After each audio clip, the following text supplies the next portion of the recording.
Hello everyone.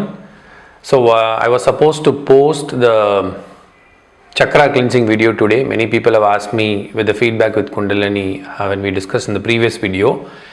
So I'm going to postpone it by a day. I'll do it tomorrow. But since today many people are celebrating and praying Saraswathi, so there were a couple of people who have pinged me in private and they have been asking why don't you put something on it. We have already shared what needs to be done in last 10 days in WhatsApp group. People are doing it and they are sharing the feedback. Maybe I didn't make a video around it, but we'll look from a very different perspective. Saraswati, what exactly our ancestors were trying to communicate with us and what is the meaning that we'll have to understand from that image. So before we jump into it, so I'm going to read 3 keywords. You can read that in dictionary. I'm going to read it right in front of me. So for example, the definition of education.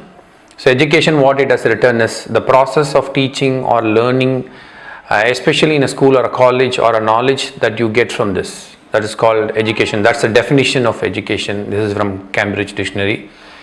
And knowledge means understanding or information about a subject that you get by experience or study, either known by a person or by a person generally. So that's a definition. And wisdom, an ability to use knowledge and experience to make good decisions and judgment. So these are 3 essential keywords. Now we know when we talk about education, we forget about knowledge, we completely forget about the wisdom also. Today we are still in the education system. We are talking about education, which syllabus is good, is it the CBSE or the state board, or is it any other curriculum, or methodologies of school, like is it like Montessori method or very alternative methods. But we actually forget we have to train the children towards working through opening their wisdom eyes. So that's what. So now if we want to combine all these words into a pictorial form where it will be easy to understand, that is what our ancestors have given us. So when they said us about wisdom or knowledge or education or information, they put it in a very nice pictorial form so that we all can understand. So that is called the images of Saraswati. So it is not just in India, it is quite surprising. Actually, Saraswati is same in a different name but a similar image. They have been worshipping or appreciating the beauty of this angel in various cultures. Not only in India, it is in Thailand, Tibet, Chinese, Japanese, Indonesia, Cambodia. All these places they have in a different name, but if you actually see all the pictures, it all looks very similar. So let's decode the pictorial aspect, the iconography of it, what exactly it means. So what they were trying to communicate through us, our ancestors, through the sculptures and the scriptures and through the artwork. That's how they have been passing this knowledge of secretive knowledge, or indirectly making us decode it. Because when we see as a picture or in a very unusual form, it stores in our mind forever. So now you might have seen Saraswati picture many times. Maybe if you do not know this information, many people might have known it, but still I'm sharing it for people who don't know. So once I say this, next time when you see the picture, you will only remember the knowledge, what is the hidden message behind it. The first is, if you look at the picture, it is a female form. So female form is nothing but energy. So whatever ideas we have, whatever we do, without energy nothing can be done. So it is the feminine energy that has the power of creation. They've chose the female person. And she will be in a white colored dress attire. So the white represents purity. That means a very knowledgeable person should be pure by heart. Just by having that bookish knowledge or just storing more information in the head and using tips and tricks will not help you on longer term. You have to be pure in heart, and it is a process. Nobody is perfect. So that represents the white dress. And if you look at one hand, there will be a palm leaf that represents the scriptures. That means you have to learn it through a methodical way, like a gurukul, or if you have a mentor or a teacher, or you can self-learn. There are multiple ways knowledges have been stored by our ancestors and have been given to us. So that is what they represent. You will have to constantly keep reading. That means learning should never be stopped. So it is my personal policy that I always keep going and learning. When people ask you already attended it, you already know this subject, why are you still learning? I would always say that no, it is a different teacher. Even if it is the same teacher, it is a different time. The experience and the time, lot of things, there is a lot of things to learn. So never stop learning. That is what they represent in it. On the other hand, you will see both the hands with the veena. The veena represents the music. Many people call it as creativity. We can term it as creativity or a musical form, or anything that enhances your innovative thinking process. So that is very important, because knowledge is more like a logical mind, and think like this is the other side of the brain where creativity and innovation or psychic abilities are developed. So that is also an important, when I in a pictorial form, education, wisdom, knowledge means all things are put in a single image. So now you have the knowledge and you have the creativity together, but who will combine them together? So for combining together, that's what Saraswati holds in the other hand, the last fourth hand. You will see you will see the chanting, the bija mala in her hand. That represents more like integrating both by going deeper into introspection, or entering into a transfusion of mind, or getting into a deeper meditation. So when you enter into these chanting or divine practices or anything mindfulness, that is when the knowledge and the logic and the creativity would combine, and it will form as a complete wisdom for you. Otherwise it is just an education, another one is just a knowledge. To make it as a part of your integral life, meditation is the only answer that would combine these things together, and it will make your path even a lot more easier. That is what they represent. If you go a little bit deeper, lot of things will give a lot more information and perspective. This is what I see.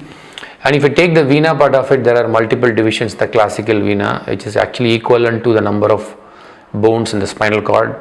And there is a Siddha in Pondicherry here, it's called as Bade Sahib, and he actually plays veena. When anybody comes in front of him, he will just play and he will cure them. So according to the spinal cord, he would play certain tunes in that particular divisions of the veena, and people get cured, miracles happen, and there's a samadhi there. A lot of amazing stories I've heard from there. So I'm just trying to say that veena has a special power, and it has a healing property and represents the complete skull and the spinal cord of it. That's where all the karmic impressions are stored. So that is one of the reason. And then you might have seen she's sitting in a lotus. So no matter what happens in the whatever ocean of knowledge or information, today we are in a place where tons of information and misinformation is sitting around, because nobody takes a deep dive into self-introspection, verifying, validating it, or intuitively feeling the message. We just go by gut feeling and what others say, and we immediately our ego will accept what they say. So that represents no matter what, that flower will float out, and it shows the purity. And then one more, she has a swan. So what it represents is it's a mythical animal. In the past way they say that Hamsa, where it would separate water and the milk. If you feed a milk with water, that bird will only drink the milk and leave out the water.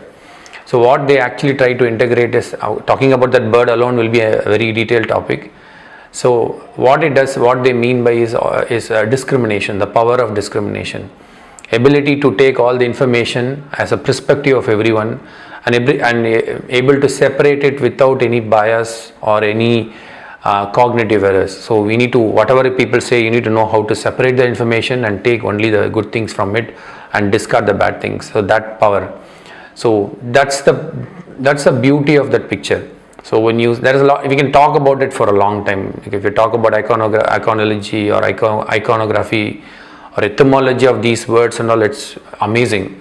So even the river of knowledge, or they call Saraswathi, which was there and it is no more now, where you have seen many scripts, ancient Vedas quote about that river, and they used to sit in the bank of river around Mohenjo-daro, Harappan culture time, and that's where the knowledge were documented, and so many advanced civilization flourished in the river of Saraswati.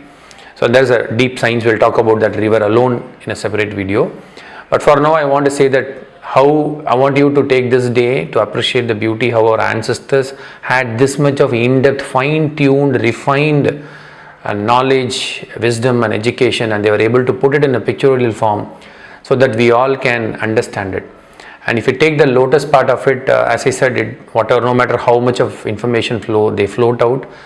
And not only about the knowledge, about wisdom or collecting information, practicing it. One of the key things is reading it and having creativity doesn't matter. You need to know how to integrate it into day-to-day life, on a daily life.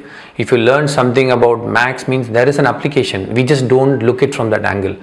So you need to try to integrate everything as part of you. Only then we can become the part of the wisdom and we will start radiating it. Otherwise, it will be just a story. For example, I can tell you is I've been to an ashram the earlier days when I used to learn. So when I went, there was a very knowledgeable person. People respected him a lot. And I also had a very high respect for him. And even now I hold the same gratitude for him. So after the class and extraordinary knowledge about ego, that day the whole class was ego and ignorance.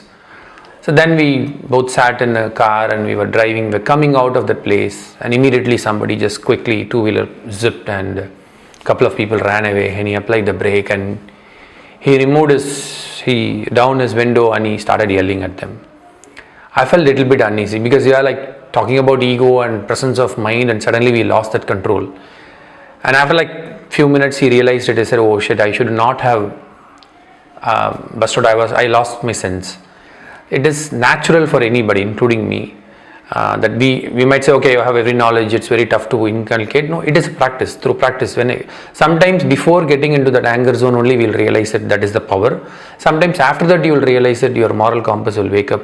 Great, accept it and make it a mental note that next time you should not do it. That is the key. And so that is what is. So when you get the knowledge, it is all about bringing it to day-to-day life. It is a practice. Continuously you will have to remember this point and being in the present moment. The last part about the lotus part is, with all the knowledge and everything you have in hand, end of the day you should have energy and you should have an age to do it.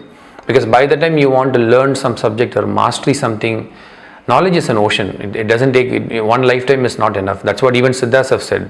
They have said that whatever I have learned, the most scholarly people who lived in this universe, they said whatever I have learned is just a handful or a fistful, but the knowledge is oceanful. So compare the ratio between the fistful and the ocean, which is like enormous. So by the time you end up learning, you will not even have, age would have gone, energy would have gone. You would not have time to practice. So then and there, when you learn some things in life, immediately make sure you put it into practice and honor the person who has taught you or people who have brought it. Because you have wasted their time. If you don't implement it, it is totally wasted. It is like ignoring them or disrespecting them. I don't want to go into the bad karma topic. So that is important to maintain that youth. That is what lotus seed is. So lotus has a magical effect on our body. The lotus flower, the petals, people put in the boiled water and they drink it. People eat the seeds. And Ayurveda, Chinese medicine, Siddha medicine, many people speak about the beauty of lotus. It has a number of benefits. Whatever you read in Google, most of them would be true. Nobody would lie about it.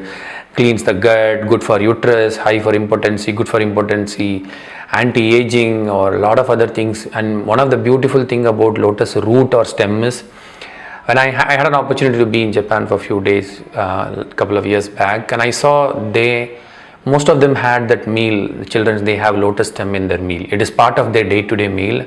And they say it develops their memory and improves their concentration and makes them less stressful and less anxious.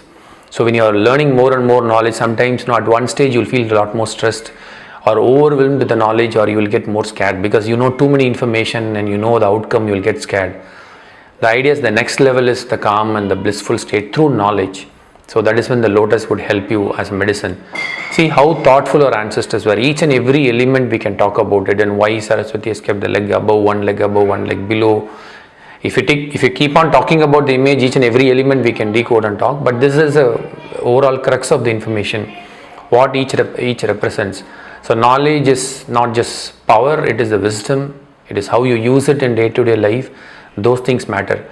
So today is one of the auspicious days where our mind is by nature, it opens up and makes you to learn more and understand. So that's what people do, show gratitude. Whatever they have learned it from, they keep it in front of the puja room. They decorate it, they clean it, and they show gratitude. Okay, thank you so much for guiding me in all way. So you should not just keep like computer, laptop, mobile phone or books and keep bindi and just show arati. It is not done. You have to feel that gratitude. Because of you I have learnt it. Because of every object we respect. That is the beauty of our ancestors. So you will have to accept all those things together. And the last I want to share is what is the best mantra? Many people ask, tell me about Saraswati mantra. What mantra should I chant? The most easiest and most powerful mantras to learn any knowledge or any psychic power is your vowels. Your mother tongue vowel is the best mantra of anything. Okay, so if you are Tamil, that they call as Uyir, that means the more you pronounce that vowels, your life will expand. It's a beautiful yogic exercise. Even in Tibetan, one of the basic Tibetan class when I went, they were actually making us sit and chanting vowels and consonants. That's when I realized the power that wow, it has so significance, and we forget that vowels and we go behind some other mantras or bija mantras. Maybe you all can sit and chant the vowels of your mother tongue. Will enhance your brain and your body, and it'll make you more knowledgeable and wisdom centric person. I hope this video inspires and how you understood how appreciate the beauty of our ancestor and the way they see things, and I want you to pass this knowledge to the next generation. The children should know the meaning of it and know what is the right education, wisdom and knowledge means, so that they can be the better citizens tomorrow. That's all I have for now, and as promised, tomorrow I'll share my chakra cleansing video. Thank you.